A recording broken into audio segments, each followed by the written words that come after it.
बाबा अमरनाथ से जुड़ी अमर कबूतर की कहानी।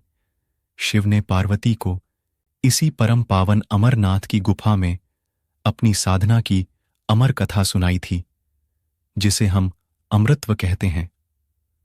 पुराणों में वर्णित है कि एक बार माता पार्वती ने भगवान शिव से पूछा, आप अजर अमर हैं और मुझे हर जन्म के बाद नए स्वरूप में आकर फिर से वर्षों की कठोर तपस्या के बाद आपको प्राप्त करना होता है।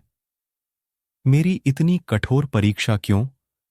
और आपके कंठ में पड़ी यह नरमुंड माला तथा आपके अमर होने का रहस्य क्या है? भगवान शंकर ने माता पार्वती से एकांत और गुप्त स्थान पर अमर कथा सुनने को कहा, जिससे कि अमर कथा कोई अन्य जीव न सुन पाए, क्योंकि जो कोई भी इस अमर कथा को सुन लेता है वह अमर हो जाता। पुराणों के मुताबिक शिव ने पार्वती को इसी परम पावन अमरनाथ की गुफा में अपनी साधना की अमर कथा सुनाई थी, जिसे हम अमृतत्व कहते हैं। कहते हैं भगवान भोलेनाथ ने अपनी सवारी नंदी को पहलगाम पर छोड़ दिया, जटाओं से चंद्रमा को चंदनवाड़ी में अलग कर दिया और गंगा जी को पंचतरणी में तथा कंठाभूषण सर्पों को शेषनाग पर छोड़ दिया। इस प्रकार इस पड़ाव का नाम शेषनाग पड़ा। अगला पड़ाव गणेश पड़ता है। इस स्थान पर बाबा ने अपने पुत्र गणेश को भी छोड़ दिया था, जिसको महागुणा का पर्वत भी कहा जाता है। पिस्सू घाटी में पिस्सू नामक कीड़े को भी त्याग दिया। इस प्रकार महादेव ने जीवनदायिनी पांचों तत्वों को भी अपने से अलग कर दिया।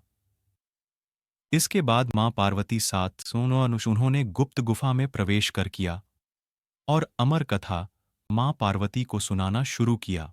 कथा सुनते सुनते देवी पार्वती को नींद आ गई और वह सो गईं, जिसका शिवजी को पता नहीं चला। भगवान शिव अमर होने की कथा सुनाते रहे। उस समय दो सफेद कबूतर शिवजी से कथा सुन रहे थे और बीच बीच में गूंगों की आवाज निकाल रहे थे। शिवजी को लगा कि माता पार्वती कथा सुन रही हैं और बीच बीच में हुंकार भर रही हैं। इस तरह दोनों कबूतरों ने अमर होने की पूरी कथा सुन ली। कथा समाप्त होने पर शिव का ध्यान पार्वती की ओर गया, जो सो रही थीं। जब महादेव की दृष्टि कबूतरों पर पड़ी तो वे क्रोधित हो गए और उन्हें मारने के लिए आगे बढ़े। इस पर कबूतरों ने भगवान शिव से कहा कि हे प्रभु, हमने आपसे अमर होने की कथा सुनी है। यदि आप हमें मार देंगे तो अमर होने की यह कथा झूठी हो जाएगी। इस पर शिवजी ने कबूतरों को जीवित छोड़ दिया और उन्हें आशीर्वाद दिया कि तुम सदैव इस स्थान पर शिव पार्वती के प्रतीक चिन्ह के रूप निवास करोगे। स्टोरी अच्छी लगी हो तो चैनल को लाइक, शेयर और सब्सक्राइब जरूर करें। धन्यवाद।